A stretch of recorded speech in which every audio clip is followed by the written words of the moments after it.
Dear teachers, welcome to JS in English Learning. We are with Unit 8 of the revised PGTRB syllabus, and we are discussing William Empson's 7 types of ambiguity. Now, when was this work published? 7 types of ambiguity. It was published in the year 1930. Am I right? Yeah, 1930. Now, let's define the term. What is ambiguity? The term ambiguity means the possibility of being understood in more than one way. And it's a capacity of a word.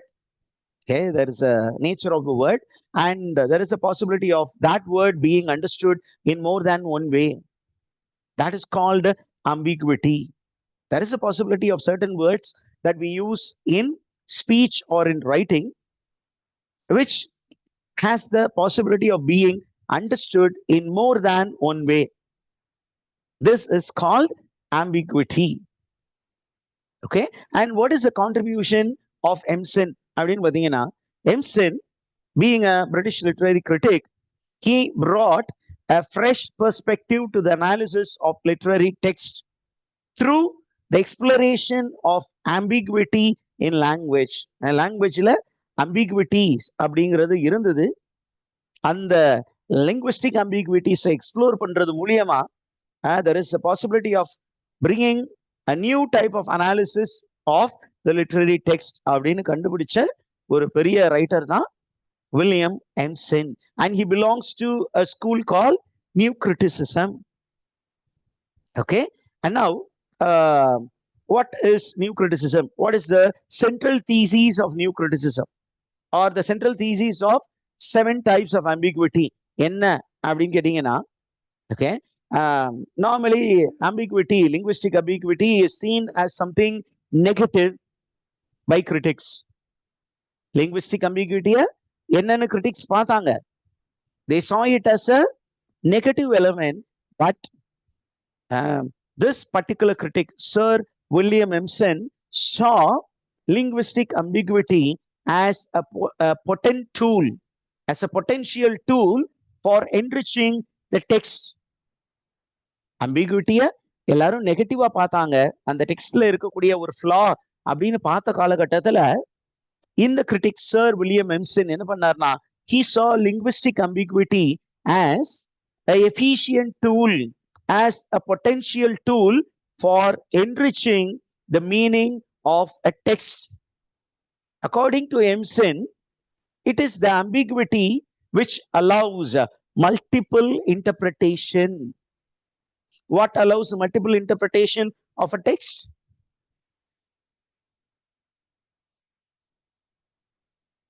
Yes, it is ambiguity inside a text. The linguistic ambiguity of a text allows multiple interpretation, and when there are multiple interpretation, what happens? There is a depth to the text, and the text becomes a complex text, and when it becomes more complex, it becomes more beautiful. Let me draw your attention to Aristotle's Poetics. We have already studied that. Aristotle's Poetics what type of plot is best?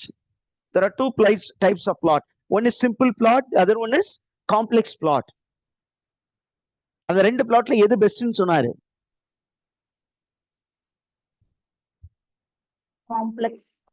Complex plot. Complex plot is that which makes a drama highly enriching.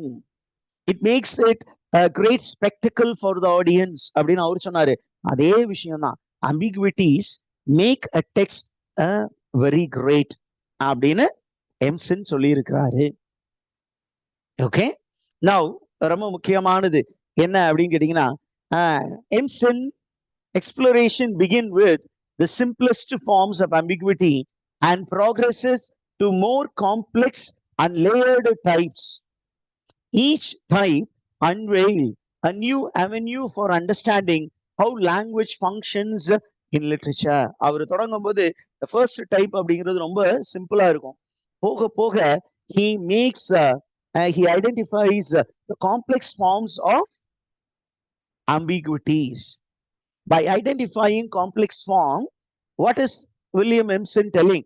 That he tells that, okay, literature is enriched by all these ambiguities.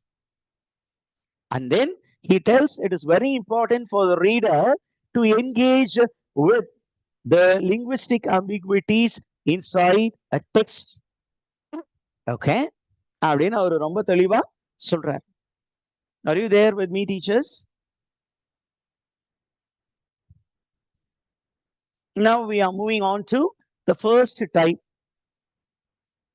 Okay, what is the first type of ambiguity called?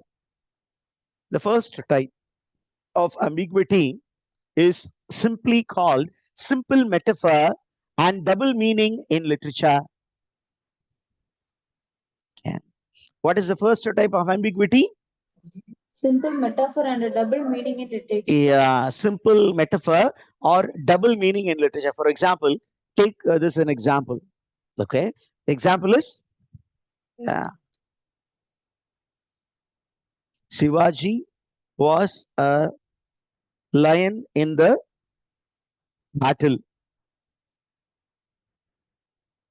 Okay, Shivaji is a person, lion is another noun.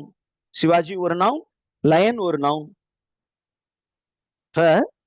You have, this is called a metaphor, am I right? What is a simile?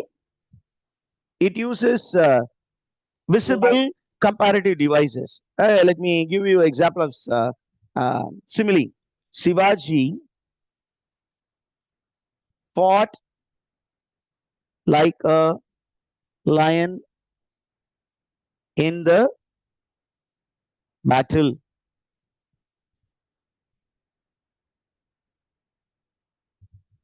Sorry. Okay, this is a simile. It compares common qualities. Shivajiக்கும் லயனுக்கும் இருக்கக்கூடிய common quality is that fierceness.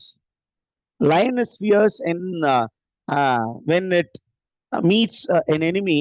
Likewise, Shivaji also was very fierce in attacking his enemy. அப்ப நமக்கு there is a visible vehicle. என்னன்னா like அப்படின்னு ஒண்ணு இருக்கு. இங்க பாத்தீங்கன்னா அந்த இது இல்ல. Sivaji was a lion in the battle அப்படிங்கும்போது there is a possibility of misinterpreting Shivaji to be the lion. சிவாஜியுடைய அந்த ஃபியர்ஸ்னஸ் நம்ம மறந்துட்டு Shivaji line in the battle, அப்ப சிவாஜி லைன் அப்படிங்கும்போது it gives different interpretation. This is called metaphor. நம்ம சில்ட்ரனுக்கு இதை teach பண்றது ரொம்ப ரொம்ப கஷ்டம். Are you there, teachers? Yes, sir. அப்ப the first type என்னன்னு பாத்துக்கோங்க. It is caused when you find a metaphor in a text or when there is a word which has more than one meaning. நம்ம dictionary எடுத்து பாத்தீங்கன்னா meaning 1, meaning 2, meaning 3, meaning 4 னு கொடுத்திருப்பாங்க. It's called the various shades of meaning of a word. இப்போ ஒரு வேர்டுக்கு more than one shade of meaning இருந்ததுன்னா இப்ப நம்ம என்ன ஆகும் அப்படின்னா நமக்கு இந்த 4 shades of meaning தெரிஞ்சிருந்ததுன்னா we can correctly use one shade of meaning in the given context. அந்த பர்டிகுலர் பேராகிராஃப் ஃபுல்லா படிக்கிறோம் அல்லது ஒரு ஸ்டான்ஸா படிச்சு ஃபர்ஸ்ட் இந்த ஷேட் ஆஃப் மீனிங் தான் இங்க அப்ளை பண்ணணும்னு நம்ம ட்ரைனிங் இருந்ததுன்னா கரெக்டா அப்ளை பண்ணுவோம், ஒரு பர்டிகுலர் மீனிங் நமக்கு கிடைக்கும். ஒருவேளை இந்த ட்ரைனிங் இல்லைன்னா ரேண்டமா நம்ம ஒரு ஷேட் ஆஃப் மீனிங் எடுத்து என்ன பண்ணுவோம், we will apply to the text and we will arrive at one different meaning of the text. So that is how the text becomes enriched. The interpretation leads us to explore the vicissitudes of the text. Okay, now Emerson என்ன சொல்ல வராரு அப்படின்னு கேட்டீங்கன்னா by telling that ambiguity is caused by simple metaphor or double meaning, he is examining how a word or phrase can naturally possess multiple meanings. Okay, ஒரு வார்த்தைக்கு வந்து நிறைய meanings இருக்கிறதுக்கு பாசிபிலிட்டிஸ் இருக்கு. அப்படி நிறைய மீனிங்ஸ் இருக்கிறதுக்கு பாசிபிலிட்டிஸ் இருக்கக்கூடிய வேர்ட்ஸ் என்ன பண்ணும் அப்படின்னா it will create many layers of interpretation. அந்த நிறைய இன்டர்பிரேஷன் வரும்போது என்ன ஆகும் அப்படின்னு கேட்டீங்கன்னா the reader's experience of reading will be enriched. Okay, இதுக்கு தான் ஒரு எக்ஸாம்பிளா சொல்றது metaphorical extension. When you find a metaphor, there are possibilities of having more interpretations, more than one interpretation. ஏன் அப்ப சொல்ல வரும்போது என்ன சொல்றாரு அப்படின்னா this metaphor enriches poetry. It enriches poetry. And in what aspect metaphor helps the reader அப்படின்னா it helps the reader to have different emotions and different intellectual experiences. இத சொல்லி முடிச்சிட்டு எம்சன் என்ன சொல்றாரு அப்படின்னா poets sometimes they judiciously select words. வேணும்னே என்ன பண்றாங்களா poets they are carefully choosing words to open up the text for multiple interpretation. It's kind of play on the part of the writer to choose a particular word. It's called a diction, the choice of diction. அந்த words வேணும்னே choose பண்ணி அங்க வைக்கிறாங்க. எதுக்கு அப்படின்னா the author wanted the reader or the critics to get various shades of meaning or various interpretations while reading the text. இத சொல்லி முடிச்சுட்டு அதுக்கு எக்ஸாம்பிள்ஸ் சொல்லணும் இல்லையா? ஒவ்வொரு ambiguityக்கும் ஒரு எக்ஸாம்பிள், 1 or 2 examples. அப்ப இங்க என்ன பண்ண போறாருன்னா he is borrowing or he is making an allusion to William Shakespeare's play Hamlet. And he takes one of the famous soliloquy of Hamlet. What is a famous soliloquy that deals with death, suicide? You know, Hamlet is planning to commit suicide. He premeditates even committing suicide. And that is taken as an example by Sir William Empson as an example of simple ambiguity, or the first type of ambiguity, which is called metaphor or double meaning. Are you there with me? What is the example? To be or not to be. Okay, what is the simple meaning of to be, not to be?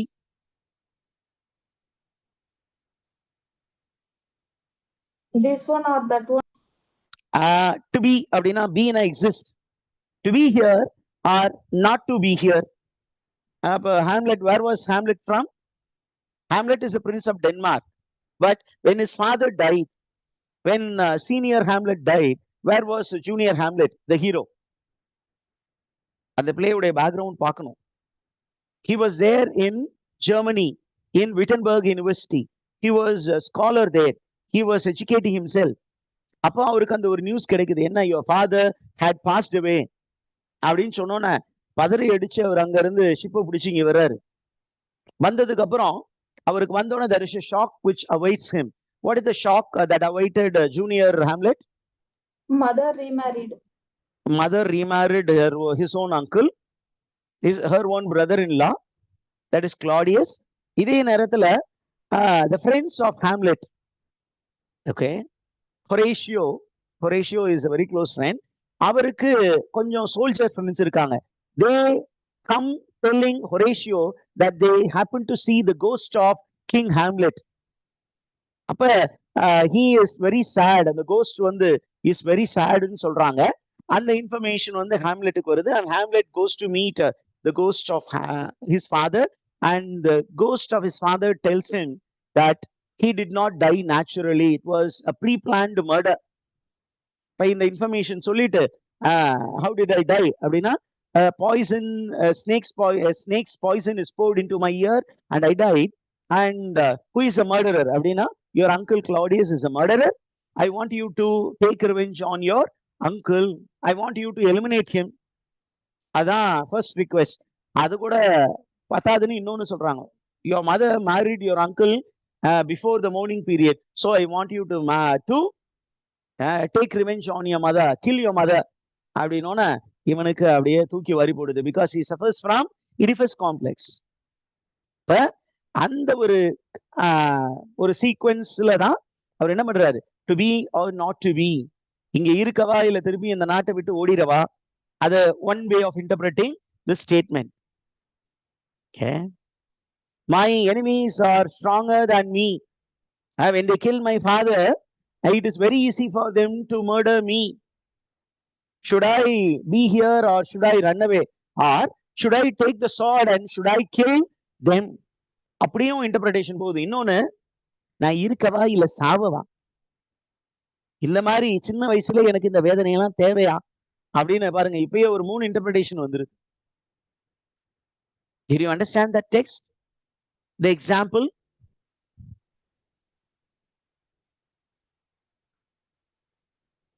Okay.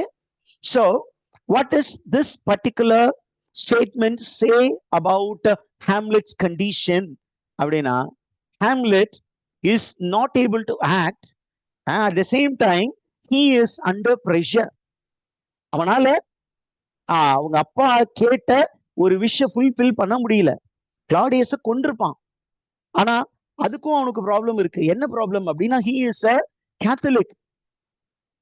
Killing somebody during prayer time, killing itself will be a problem for a Catholic. ஏன் அப்படின்னா, thou shall not murder அப்படின்னு 10 commandmentsல இருக்கு. So he has to go against 10 commandments. Even if he is able to overlook that, okay, you find when he goes to murder Claudius, Claudius is praying.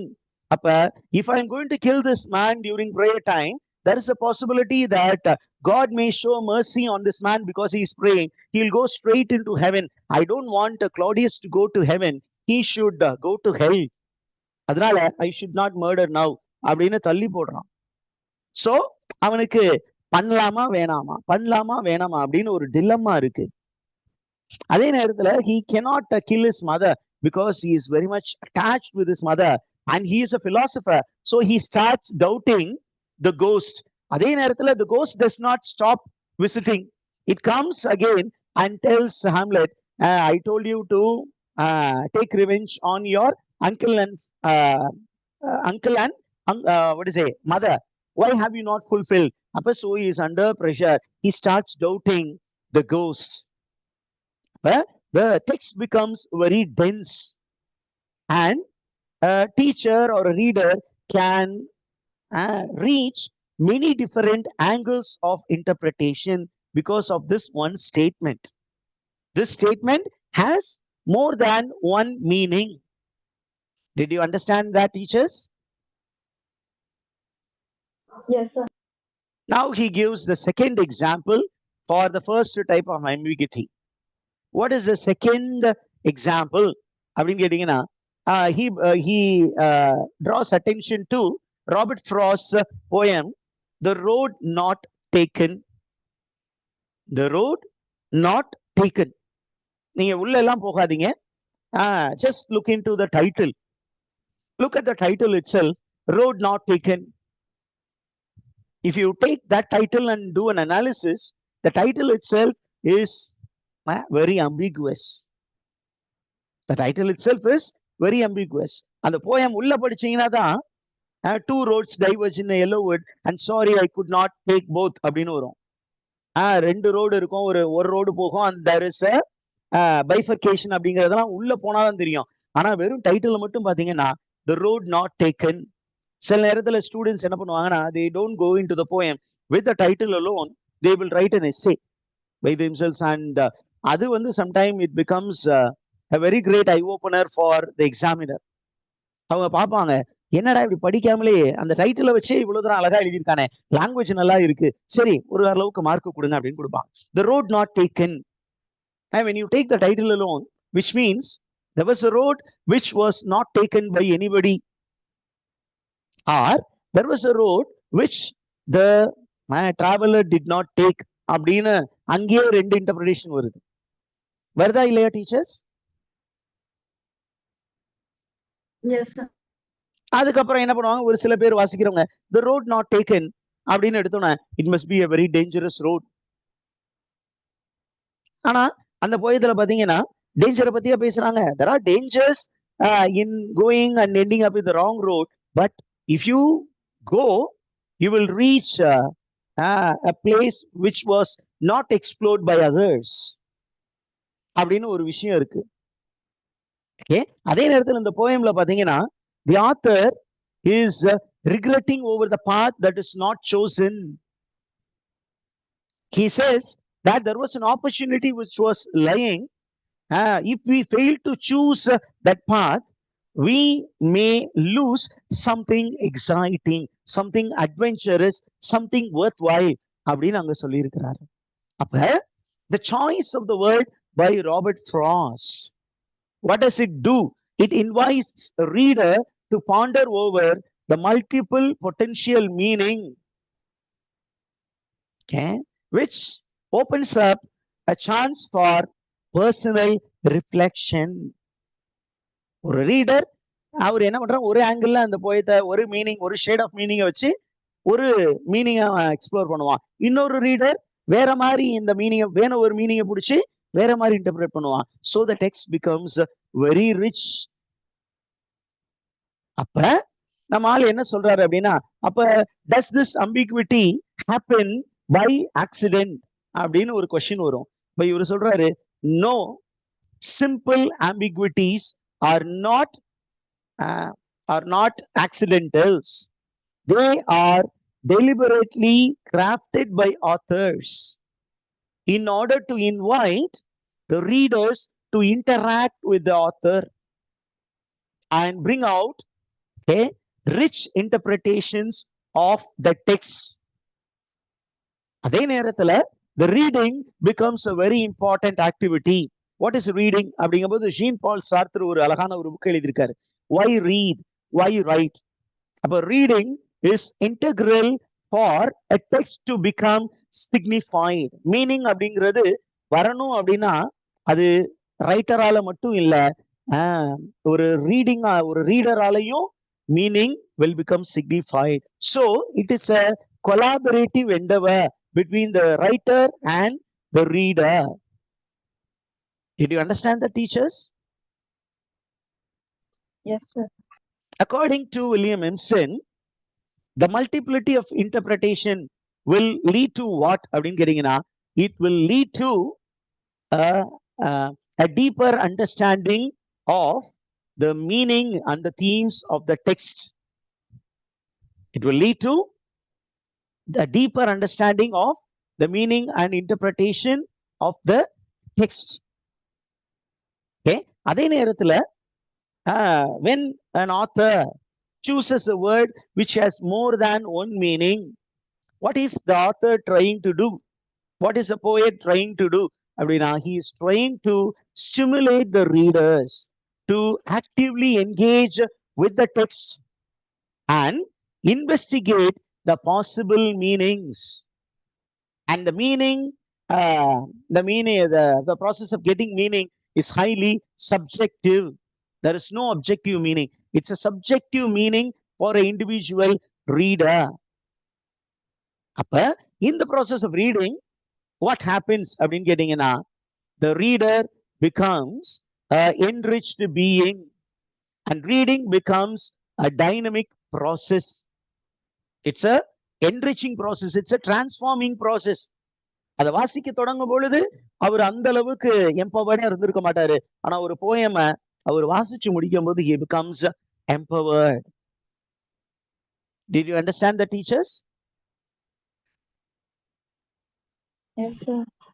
Okay, அப்ப by simple metaphor and double meaning, what does the author do அப்படின்னா, he is inviting the reader to play an important role along with him in storytelling and to heighten the aesthetic experience that a text could give to the readers. This is the first type of ambiguity. Okay, first type of ambiguity is caused by, number one, என்னது? Simple metaphor. Simple metaphor na ஒண்ணும் இல்ல, over imposition of one idea over the other. And it is also caused by double meaning which is inbuilt in a word. ஒரு வேர்டுக்கு மோர் than one meaning இருக்கு. அந்த மாதிரி ஒரு வேர்டை சூஸ் பண்ணி எங்க யூஸ் பண்றது, போயத்துல யூஸ் பண்றது, so that the author opens up the text for multiple interpretation. So we have completed the first type of ambiguity. Now we will break. Do you have any doubt, teachers?